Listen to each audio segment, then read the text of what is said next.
Hello everyone, কেমন আছো তোমরা? আশা করছি তোমরা সবাই ভালো আছো আর আমিও ভালো আছি। জানি গলাটা একটু খারাপ, তাও তোমরা একটু ম্যানেজ করে নিও পারলে। আর এই দেখো, আমার একটা বোন এখানে মুখ ভেঙাচ্ছে। আর এইখানে ছিল দিদি বাড়িতে একটা অনুষ্ঠান পরিষেবা, তো সেখানে গিয়েছিলাম। এখানে সবাই দাঁড়িয়েছি, দল আসছে সামনেই। তো তার মধ্যে আমাকে একটু ডাকলো বলে আমি আবার ভিতরে গেলাম। আর দেখো আমার মুখের অবস্থা জাস্ট। আর এই যে একটা ভাগ্নি হেঁটে যাচ্ছে এখান দিয়ে, আমাকে বলছে মিমি আমার একটু ছবি তুলে দাও। তারপরে এই দেখো ফাইনালি দল চলে এসছে, আর এদিকে দিদি চলে আসছে বরণ করে নেওয়ার জন্য।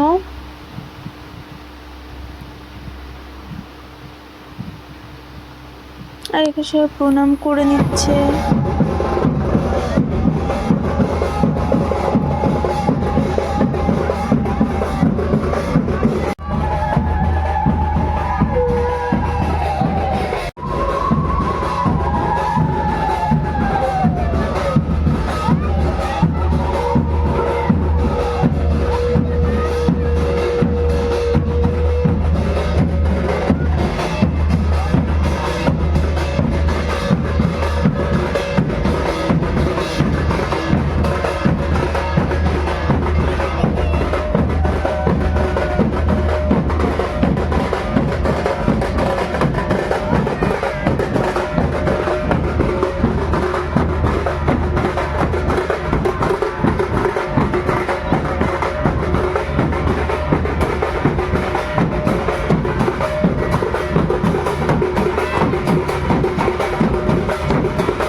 তারপরে এখানে তেঁতুল জল খেয়ে নিলাম। তারপরে এই যে আর একটা দল ঢুকে গেল।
সব শেষে এখানে খেতে বসে পড়লাম। এখানে দেখো সব ছোট ছোট মেরে খেতে দিচ্ছে, আর এখানে বসে রয়েছে আমাদের পাতা কখন দেবে। আর এই দেখো আমার একটা কাকি। তারপরে খিচুড়ি, এখানে ছিল খিচুড়ি আর কাঁঠাল আর বোঁদে ছিল, সেটা লাস্টের ভিডিওটা আমি নিতে পারিনি। সো চলো আমি খাওয়া দাওয়া করি, তোমাদের সাথে আবার নেক্সট ব্লগে দেখা হচ্ছে, ততক্ষণের জন্য বাই বাই।